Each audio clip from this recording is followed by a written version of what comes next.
members. Oh, Sorry, okay. go ahead. I'll start again. Good afternoon, everyone. This is the September 2023 Florida Agritourism Association monthly educational webinar. And this afternoon, we are pleased to welcome our special guest, Nicole Holtzman. She has a fantastic background in food and beverage and has a record of success in doubling the bottom line with every operation she has worked with, which includes over 30 farms, as well as being the manager of one farm for the past 2 years. Nicole's background includes being a graduate of culinary school. She has been a wedding caterer and the head chef for Disney's food and beverage concept and development team.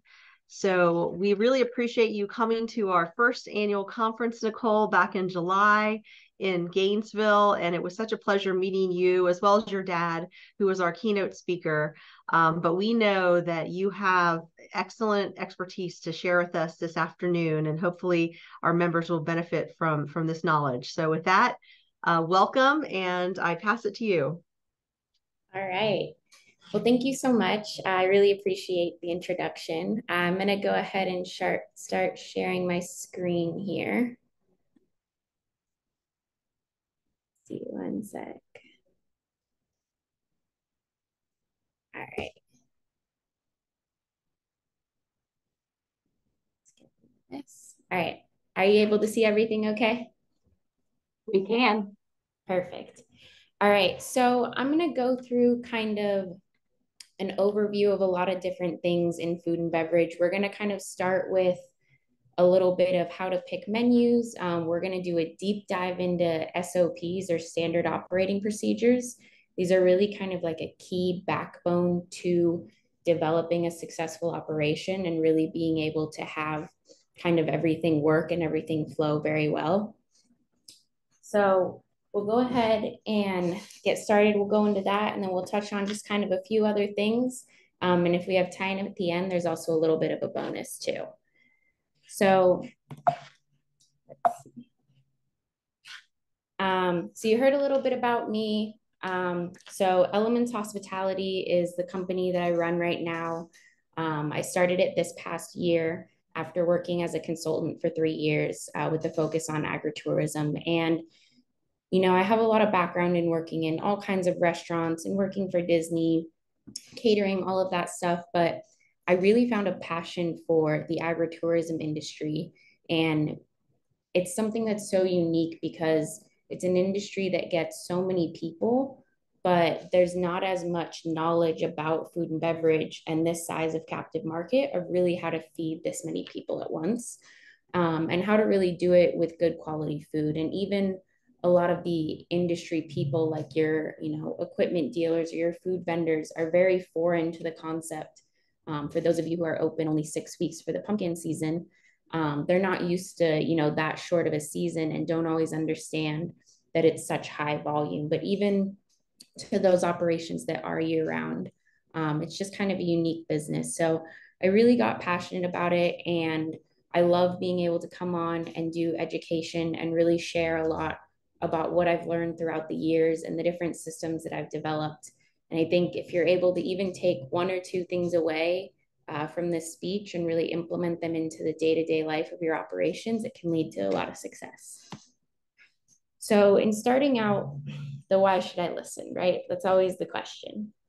So I wanted to show just kind of a little bit of a case study first, of an operation that we did last season. And by implementing all of the stuff that we're going to talk about in this webinar today about, you know, the different standard operating procedures, purchasing, the line flow, the menu layouts, things like that, we were able to bring the food costs from 38% to 18%, and the labor costs from 20% to 11%.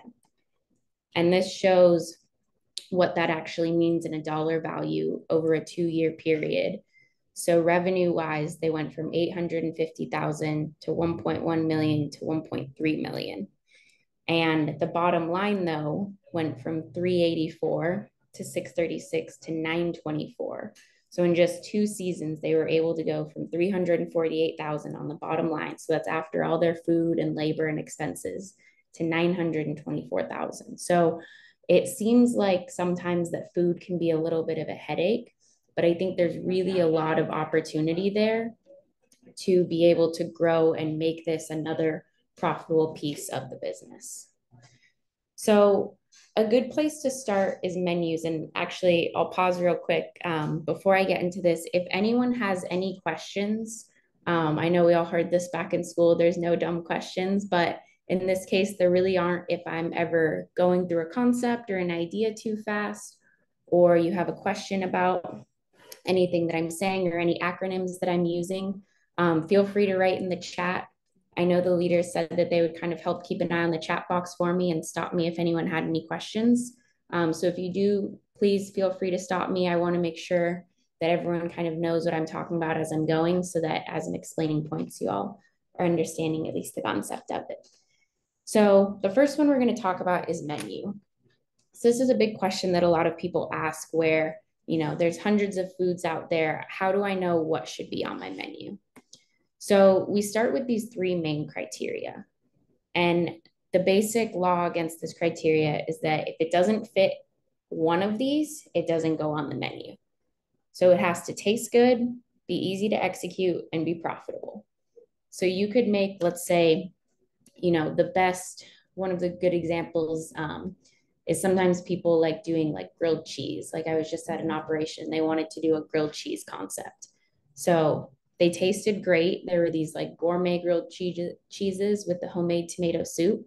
They were pretty easy to execute once we worked out some of the kinks, but the profitability wasn't there because we wanted to use a very high-end sourdough bread. They were very, very cheesy, which some of you know cheese can be pretty expensive. And so the price that we had to charge to make them profitable was almost like $12 to $13, which is very, very expensive for a grilled cheese. So that concept or that menu item didn't really work. And then the execution side is like, let's say something takes, you know, some people bring in, let's say like a frozen product and try to cook it, and it takes 10 minutes to cook, 9 minutes to cook. That's not necessarily easy to execute because there's such a long cook time that it's hard to feed that many people. Whereas like when we've run operations and we do like fresh hand breaded chicken tenders, they only take about 2.5 minutes to cook. So if you get a long line and you start to get behind, there's, you know, a quick enough speed that you can kind of catch up. So these are three good criteria to kind of write down as, you know, as you, as maybe your food and beverage manager, as other people are kind of pitching ideas of what could be good for the menu, making sure that it hits these three criteria. So it's more than just a menu, create a brand. So we'll talk a little bit first about menu layout and kind of what should be on the menu. And then we'll go into how to kind of make that into a brand and kind of some small changes that can help enhance the brand a lot. So this is an example of a menu that I was shown a few weeks ago. And if you look here, you see there's hot dogs, there's fish and chips, there's wraps, there's pizza, there's pretzels, there's cookies, there's corn dogs. There's so many different items on this menu. And as you start to kind of think about that from an operations side, you think, okay, they need a grill for the burgers. They need some kind of oven for the pretzels. They need some kind of oven for the cookies. The pizza as well. You usually don't put cookies and pizza in the same oven. You'd have a special pizza oven. Corn dogs, those need a special kind of fryer. Salads, you need a salad station. Nacho, you need somewhere to hold hot cheese. So as you start to go through all of these different pieces, you realize that there's so many pieces of equipment and so many steps that are needed to execute a menu like this. And when you look down here in the lower left corner, pizza being such a small part of the menu, but when we went and actually looked at the kitchen, it took up an entire footprint in the back to actually run a pizza operation. So it's a good idea to really focus in on what you do best. So picking just those few items, and this doesn't mean as you're getting into kind of the bigger numbers of attendance and stuff that you can't offer more food. It's just better to segment them out. So we took the menu from this and we shrunk it down to this, really focusing in on fresh quality ingredients, a bunch of handmade sauces. They got their own smoker to do pork. We were battering our own shrimp, battering our own chicken. So everything was really, really fresh and high quality and very, very easy to execute. And so this operation here, what we were able to see is it went from each POS or point of sale system, as they're called, so a register. Before, when the menu was this big, they were able to do about 300 an hour per register. And afterwards, when it was this big, it was 1,000 per register. So if you had 4 registers, that's 4,000 an hour, and so on. So really being able to scale down, do what you do best and make it amazing, and really offer high quality product that fits together. So then going into branding, this is the same location. We took what was a pretty plain building, and this was just kind of working a little bit with the designer, but I think they just used Canva, but they were able to lay out a completely different thing. And this was a very, very low cost. So you see the bottom here, it just has wood that's going to go halfway up that wall.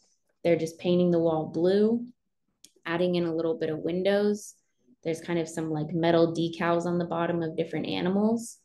And then the greenery on top. But just these changes that when they costed out were only about $1,500 to actually purchase all of the things needed for this, is a big, big step up when you see something like this versus when you walk into an operation and you see this.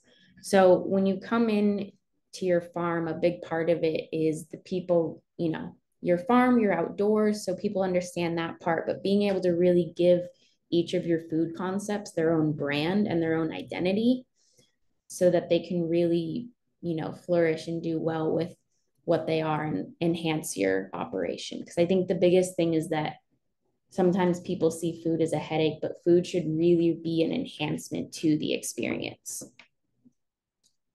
So the important things to note here, efficiency keys. So the windows that were actually put into this operation, they're 6-foot windows and they slid together in the middle. So this was actually able to get 6 POS or point of sale or registers to be able to feed the people through. And then another one, and this is something that a lot of people don't really think about, but is stanchions. So stanchions are the line queues that you have. So a lot of the time, some people put none, or they put maybe just a little bit of a line queue to like help direct the line. But the part that we don't get is that subconsciously, when your mind sees a line that goes outside of these stanchions, you automatically assume, oh, that line's very long. Even though most likely the owner, whoever put them in, probably didn't put that much thought into the exact square footage of how long the stanchion should be based on the number of guests. They just kind of put some in. But it's actually a way of directly telling your guest if your line is too long or not. And for some of the stanchions, for instance, the way that this one was before, it was only able to fit about 5 families in line before it was outside of it in an operation that would get 1,000 to 2,000 people in a day. So as you can see, the kitchen kind of had no chance and the line was really always outside of the stanchions. This is another thing that Disney, if you've ever been there, they do a big analysis on where before they build a new ride, they'll figure out exactly how many people they think could be in the line and make sure that the lines never come out, because the way that their parks are laid out, they don't have the space for guests to be making crazy lines coming outside of every ride. So they make sure that every queue is long enough to hold the maximum number of guests that it could have, and then some. And then some is a little bit of like the walk through it, which is also a good note to have as you're putting these in, is you would rather have it be a little more weaving back and forth than too short, because that time of the guest walking back and forth is also a way to help kind of speed up the throughput. So important thoughts. The time you spend creating effective SOPs before you open will directly increase your bottom line. So this is a big thing that as we're going to start to dive into the SOPs, and remember SOPs is standard operating procedures. So this is all of your kind of documentation that's going to be around the kitchen to help with training and organizing and keeping everything flowing well. So as we start to go in these documents, planning ahead and really making sure that when you get close to opening, that you have all of this documentation in place is going to be a key to making this successful. So what are effective SOPs? So the main key elements, and especially in today, you know, most of you are hiring probably 14, 15, 16-year-olds. Maybe you're able to get some older kids, but a lot of them are going to be this younger generation. And this younger generation is very much in the world of quick, easy, you know, they were raised with iPhones since they were babies and have had a lot of access to technology. And so being able to explain things in a very quick way with pictures and specific wording and all of that to make them easy to read and not these big, long, you know, novels of entering a company like we used to have when you would do onboarding before. So what SOPs do I need? So these are kind of the four main categories as I broke it out. You know, there's tons and tons and tons of documents that you can create, but I wanted to really hone in on four categories that I thought were kind of the most important.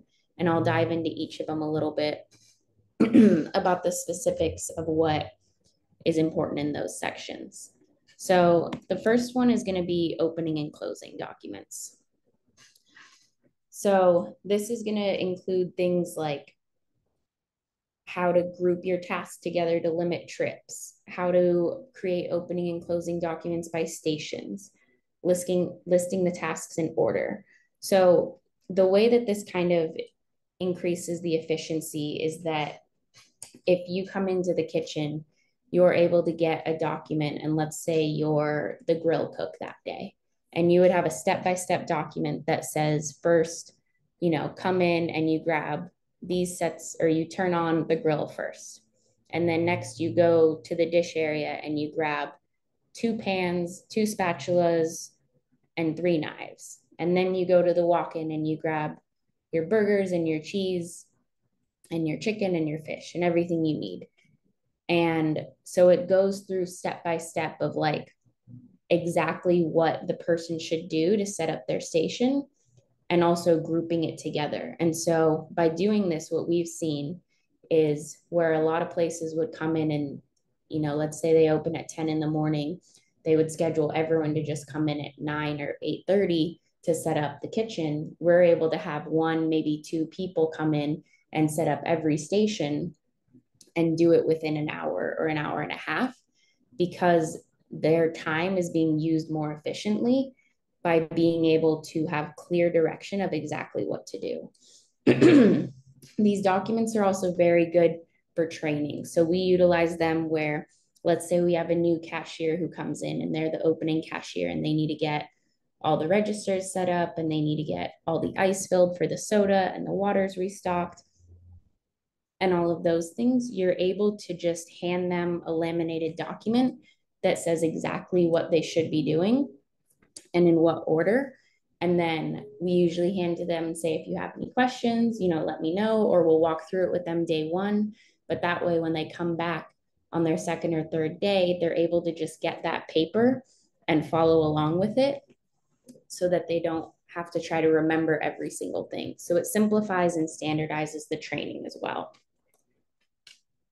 So this, it's cut off a little bit, but this is an example of a station layout. So what you would see here is essentially it's got the Parmesan cheese here, the aioli, the green leaf, the tomato.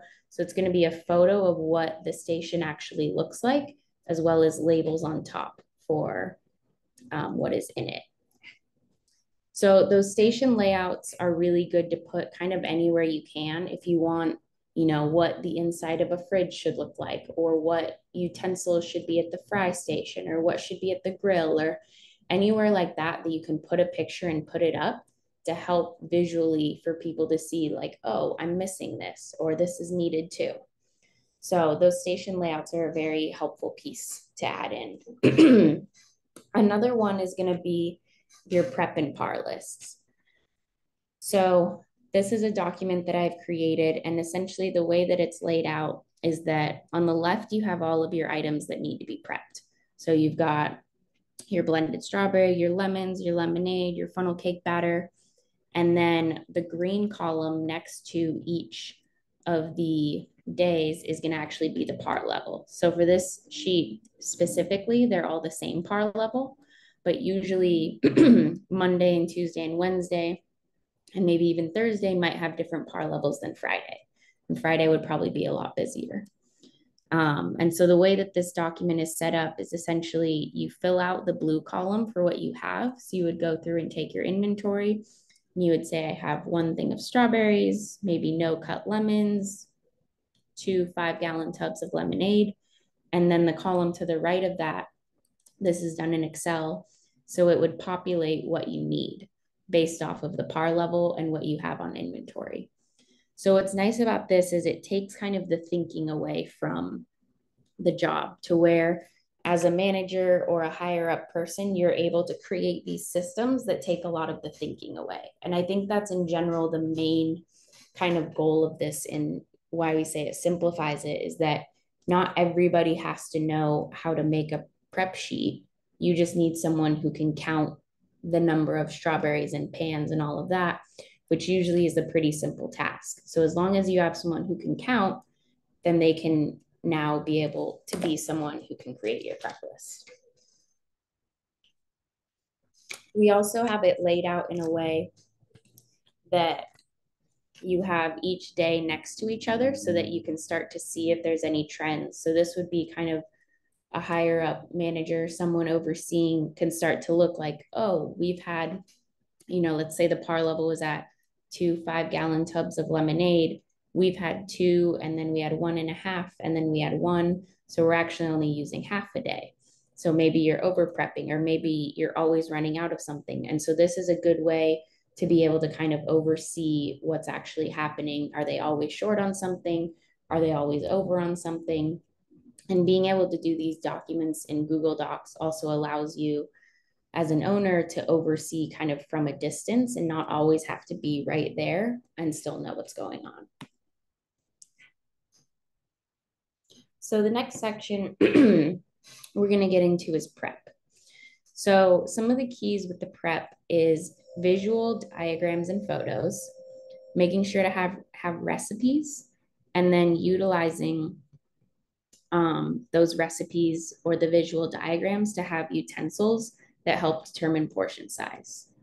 So one of the big things about portion size is that as you're going in and you're predicting, let's say, what to order, and if you're ordering cases of fries and they're 30-pound cases of fries and you're estimating 6 ounces of fries per portion, but your cook on the line is maybe doing 8 ounces, you're probably going to run out of fries based off your projections because someone's over portioning. On the contrary, if they're under portioning, you'll be left over with a lot of product in the end.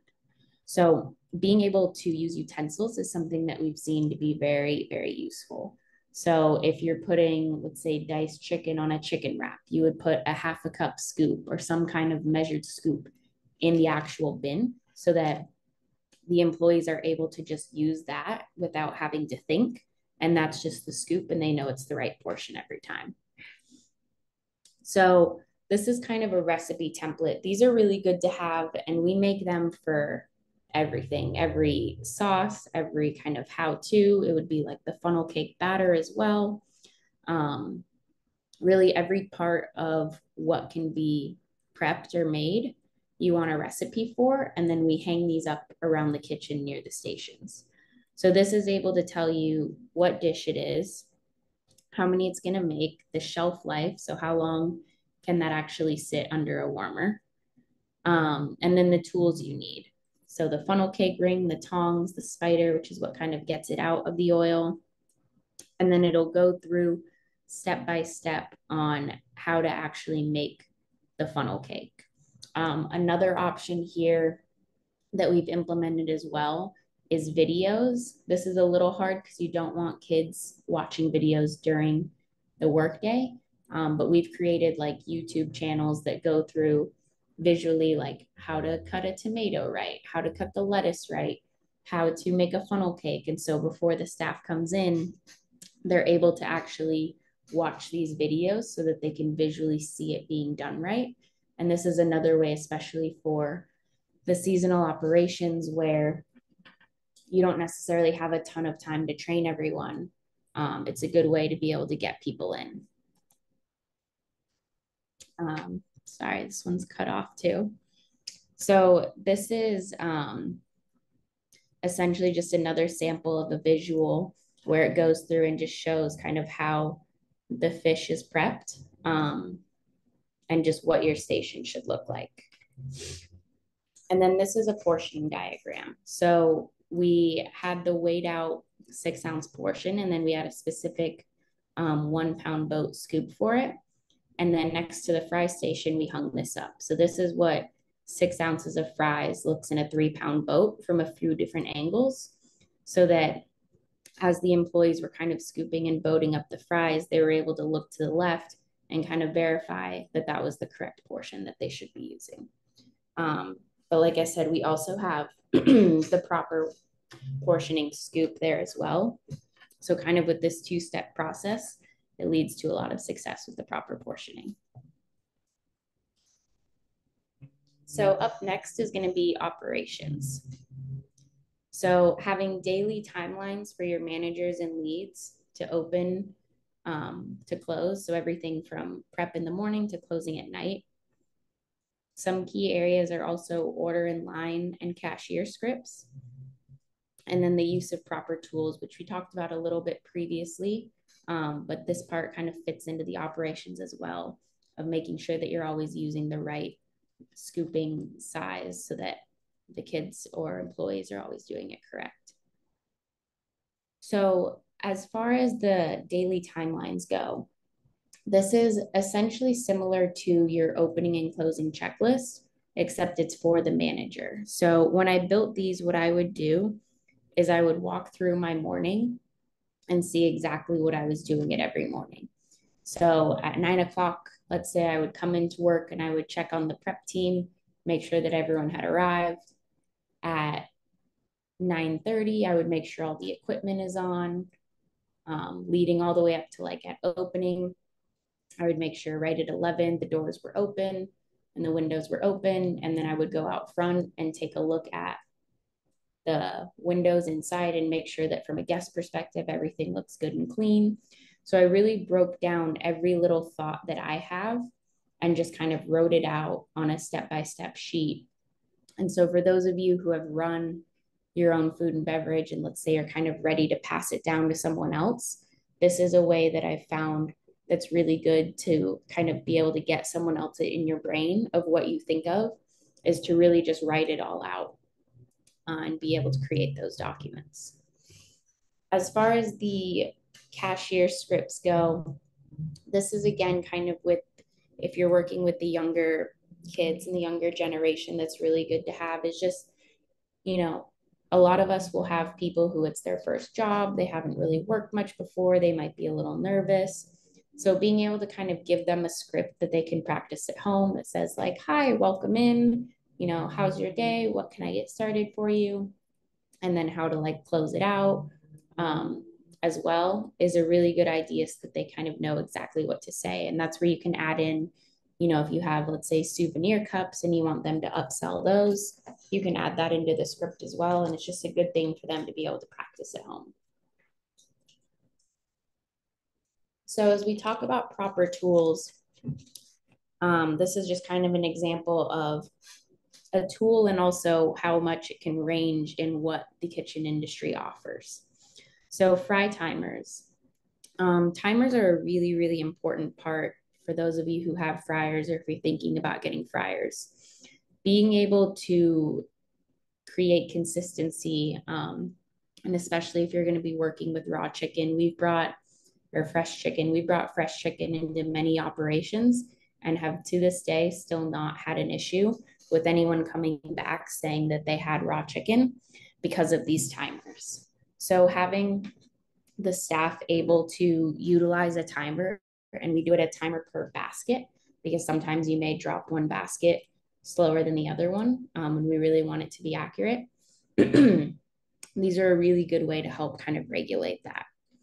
So if you look on the left, these are the ones that I've always used. They're just, a $4 digital timer, and they'll usually last for about a season. And so this kind of thing is more than capable of keeping up and doing the job, and they make a noise when they beep and all of that. But the reason I put the example on the right is sometimes when I talked earlier about how not a lot of people understand the industry completely. And although the item on the right, may be more fancy, it's not always much better than just a simple digital timer that's actually on the fryer. And sometimes the one to the right can be even harder because it's all in one place. And so if you have, 6 fryers like that one's prepared for, you can really only have one person who's in charge of turning on and off the timers. And it can be actually a little bit harder to coordinate. So just making sure to kind of do your research or ask around. Like I said, love this group, and I'm always here to answer questions if you ever have any on equipment or anything. But making sure that you need to put money into food and beverage to be able to make it back, but you don't always have to spend the most money. So another topic on speeding up efficiency is going to be orders in line. So this is a concept that some people might be a little familiar with, but the biggest success that we've found is a little bit different. So these are just a pretty simple ticket that we would print out, and essentially you would have a employee go to the back of the line. You always want to start at the back. The idea is that if you can get people when they're at the back of the line, then they're not as worried about how long the line is, or that they're at the back because they feel like they've been taken care of. So it's a really good place of like customer service as well. But essentially we would go through and you would take each person's order. On the left side, we would write tallies, and on the right, we would write any notes that there is, if it's not a combo, anything like that. And then you would hand that ticket back to the guest and take the next order. And so that way, when the guest comes to the front of the line with this ticket, they can just hand it to the cashier, and the cashier gets to skip all of those kind of customer service steps because they've already been taken care of by an employee outside. So they're able to just say, all right, perfect. So you had 2 cheeseburgers, 1 chicken tender, and 3 Diet Cokes. Your total is going to be this. And just like that, you turned an interaction that was maybe 2 minutes into about 15 seconds, while still giving the guests the same amount of customer service because of that person being out in line. So when we've tested this in operations, we've seen that this speeds up the line by about 2 times. So it would be the same as if you have 2 registers as having 4 registers, to where people are able to move much quicker.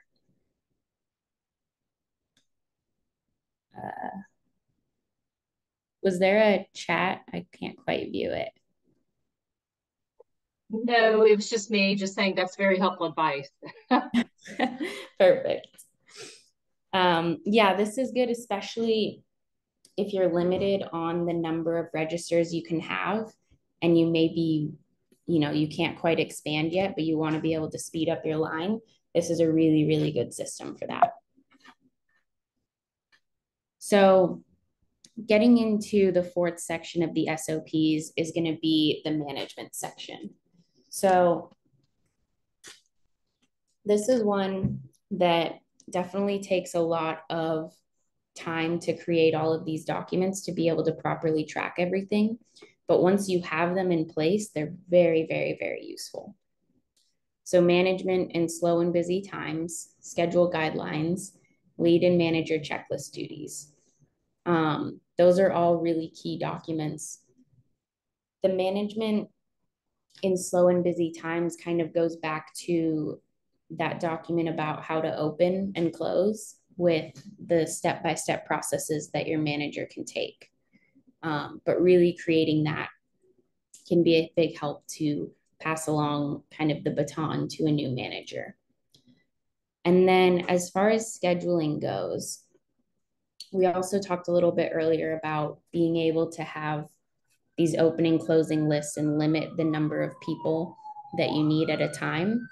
So the biggest thing about scheduling and how to really reduce the labor, when you saw the case study in the beginning that we took it from 19% to 11% in labor, a big thing with that was being able to schedule people.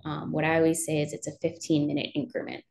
So let's say my peak of the lunch rush is noon. Then I would have one cashier in at 11 to get the day started. I would have one come in at 11:30. I would have one come in at 11:45, and then my fourth one come in at noon. And so being able to stagger those times, even though it's just a little bit of time after every day, the hour starts to add up. And you can do the same with the fry cook. Let's say you need 2 fry cooks. You have one coming in at opening and one comes in right at 11:45, just before the rush to get ready. So the biggest guidelines with scheduling are to really kind of analyze the operation and see when people are standing around. And I know this is another thing that a lot of people have said, that like, you know, the younger generation, they're lazy, they're always on their phone. And although they may, you know, some say they're not the most like likely to go after, be proactive, but the biggest thing that I've seen to run a successful kitchen in this agritourism industry is really coming down to the scheduling. I've run lots of operations and I've never actually run into a problem at all, even working with 14, 15, and 16-year-olds where they have their phones out. And I think a big key behind that is that when they're at work, there's a task to be done. And when they're not, there's no task. So if people are standing around too much and have time to be on their phones, there's probably an issue with the way that you're scheduling. So this is an example of the sheets that we would have. So I would have a manager and a lead fill one of these out every single day. And then at the end of the night, they would scan them and email them to me. So this is a good way as an owner or as you're overseeing things that, again, you don't have to be in the operation every single day, but you can kind of know that things are going on and what's happening. So there's a section in the upper left of new things they need. Maybe they need a new timer, maybe they need an extra metal bowl, anything like that. There's a question section. And then there's kind of the notes of the day. And that's all of the comments that you'll get throughout the day, anything that they have to say. Sometimes they would say when someone was late, or they would say if something went missing or anything like that. It's kind of their general notes of the day. And then on the right, it has the daily items that need to be done at opening and closing. And then on the very bottom, it would go through and say what days you have orders and deliveries. And so the managers and leads would have to check off each of these boxes every single day once it was done. And again, scan them over to you or someone else at the end of the day. And that way you're able to kind of oversee what's happening in the day-to-day operation without being there at every second. So going into order guides, I know growing up in the restaurant industry, this is a lot of what I used to see as order guides, where they would say, you know, 2 tri-tip, 1 New York, and just sketching it out on a yellow pad to really build the order guide. And a lot of the times things would get missed. So this is the system that I created for order guides. And there's a lot of good keys in here that are helpful. So one thing, if you look down at the mayo, this is something where when you go into the walk-in, there may have been, you know, 1 case of mayonnaise. But if you went to all of the stations or also things that are prepped, the quantities could be different. So I built this document to kind of have each of the different quantities, and then it all pulls over to one summary number for what's actually on hand. And the biggest thing here is that, let's say you're taking inventory 1 week and you have a bunch of your mayonnaise prepped and you have 1 on hand, and then you get to the next week and you only have a half, then you might think that you only need a half to get through the next week. But in reality, you didn't have any prep that time. So making sure that the overall kind of lesson here is make sure to inventory everything that's not only in a box, but also that's prepped as well. And being able to create these sheets that can multiply everything out so that you actually know what's on hand, is a very, very helpful way to keep track of your product. And another thing is, with such a short season, and even if you do, you know, some of the other seasons like sunflower, or different berry festivals, like, or even if you're year round, being able to keep track of everything that's on hand and having this data is really, really good for training as well. So the next one is food cost sheets. So before you open, you want to make sure that you're breaking down all of your food costs so that you know what everything is going to cost. So if you see here on this one that I've made, in the upper right, it says target is in the red. So we're targeting 23%. And this one was running 23.9. But the interesting thing is that you see something like a bacon avocado burger for $18.99 for a combo. And that can seem very expensive. But when you actually break it down for all of the components of everything that's in it, you realize that, you know, you're already running a higher food cost than you may have wanted.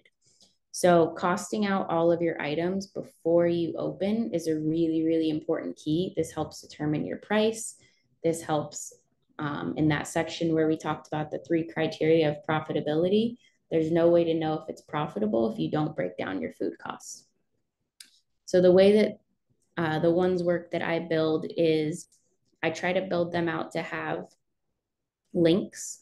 So then if you go to the next slide, the bacon avocado, then it breaks down, okay, I have my patty, I have my bun, I have a little bit of pepper, seasoning, salt, cheese, bacon, and it breaks everything down kind of line by line. So this is really what you want to do. And it's one of those things that does take a good amount of time, but is very, very important to running a profitable business. Another one of the manager sheets is going to be invoice and credit tracking. So unfortunately, there's many times that your food vendors are going to miss things and miss, whether it's a mispick or whether it's not good when it comes or whether it's not frozen anymore. As you can see here, this is just a sample of one. And even within a month of an operation, and this is when they were pretty slow, you can see this column of all of the credits that we were waiting on from companies. And so sometimes you'll message your rep and you'll say that you need a credit on something, and they don't always fulfill on that. So making sure to track them is very, very important. It's like tracking your own money in a way that you can follow up with them. So this is the invoice and credit tracker that we created that can summary everything out. And then you see it continues on to this page where it actually goes into all of these summaries.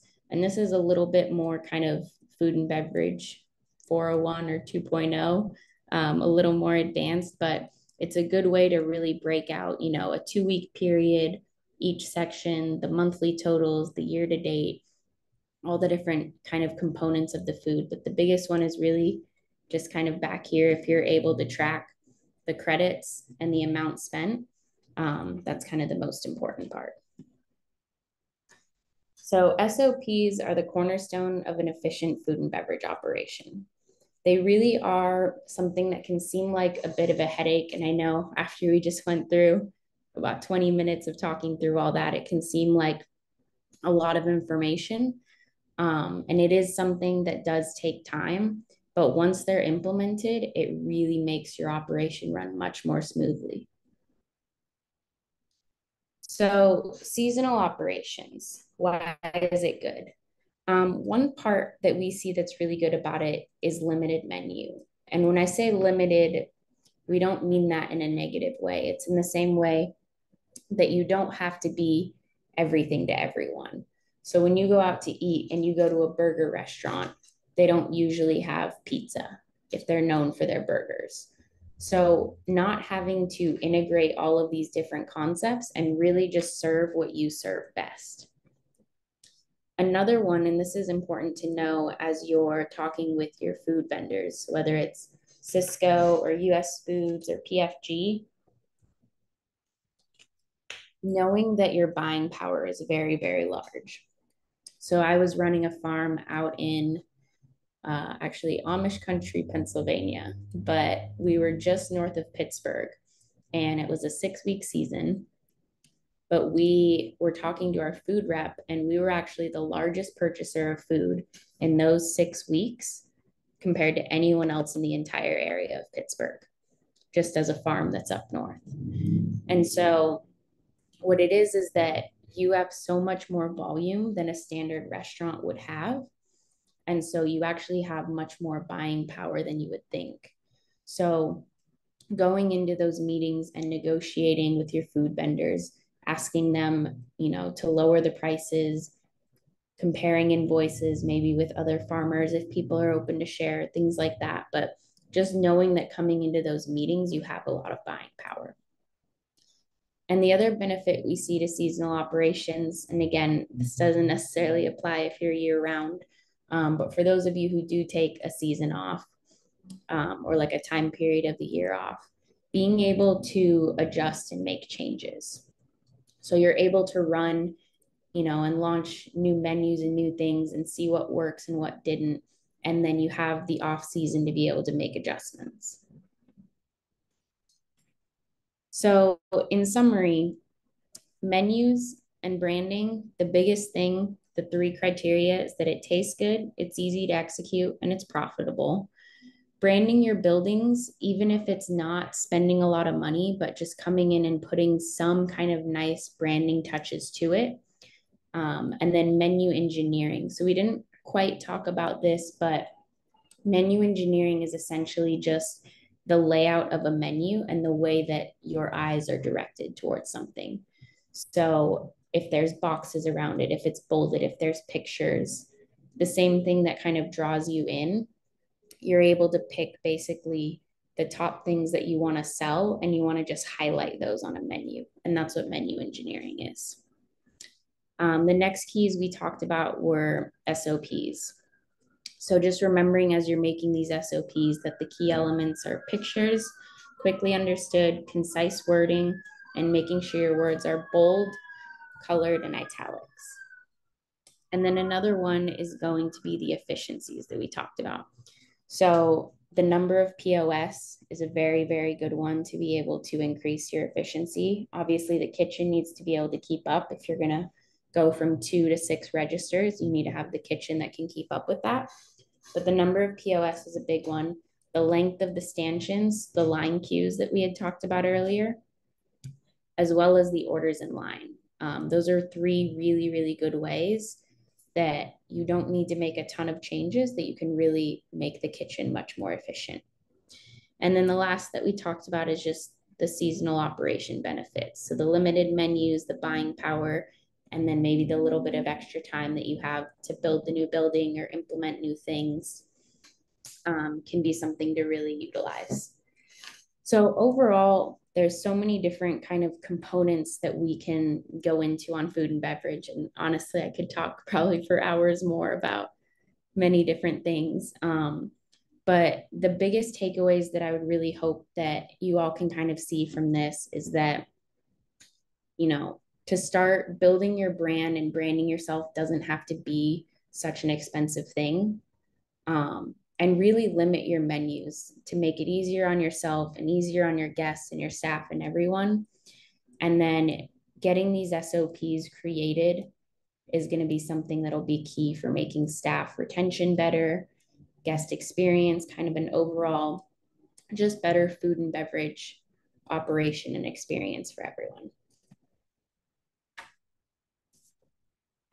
Thank you so much, Nicole. This has been pretty tremendous. I've learned a lot of new things. And if you wouldn't mind taking a few questions from the audience. Yeah, of course. I'll start. I was really interested in your comments about scheduling. And I wondered if you could be a little bit more specific. And that was one of the key points, because I'm thinking that there's so many seasonal employees and many of our agritourism operations. Probably in the next week, there are several operators that are kicking off their fall festivals or their corn maze operations for the next month or 6 weeks. And they have been recruiting and hiring a lot of younger people who will just be there on the weekends. And so can you get into more specifics when you talk about scheduling? Yeah. So a big key with scheduling, a lot of what I kind of talk about with it is really the different ways to kind of reduce your labor, but really help the kids out the best in learning. And I think the biggest piece in it is really just if you can go back, like the best thing you can do is if you can go back and look at your sales and see kind of what your busiest hours are and start to build your schedules around that. That's what I always do when I come into a new operation is I look at the hourly sales, and that's where I kind of know, okay, from noon to 2:30 is when the lunch peak is. And if you're open late, then maybe it's, 5:30 to 7 is when your next peak is.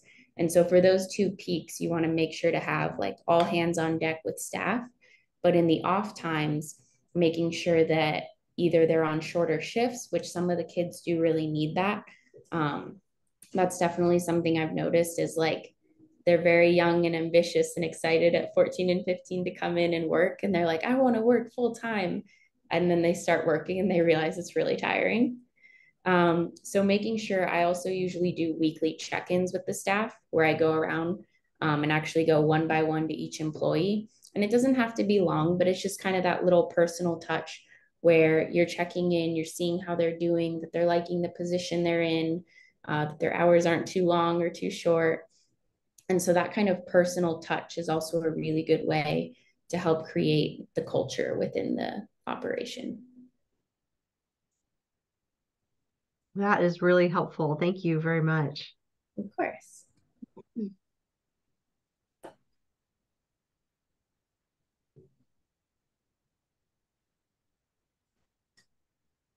Were there any other questions? I don't see any. That was really informative, Nicole. That just a lot of great information. And I know we'll have a lot of people viewing this afterwards. But very, very helpful. Can you share your contact information slide one more time? Yeah, of course. Yeah, thank you. Yeah, if anyone ever has any just questions, especially as we're coming into the season or wants to just hop on a call for me to help talk through anything they're struggling with. Like I said, I know a lot more about many other parts of the business of food and beverage. So I'd be happy to answer any questions or help in any way that I can. Well, your timing is good because the season is about to launch this fall. And then other operators will have their U-pickets starting in the springtime. So, right, this is good timing. People who are already have their plan for fall, but people who are already thinking forward, because some of our fruits start early in the year, like our strawberries, so they can start thinking about what kind of food options they want to include and how to implement it. A lot of really good information. Yeah. And it's definitely something you can start early on to plan ahead and all of that. It's always Absolutely. good. Yeah. All right. Anybody else have any more questions?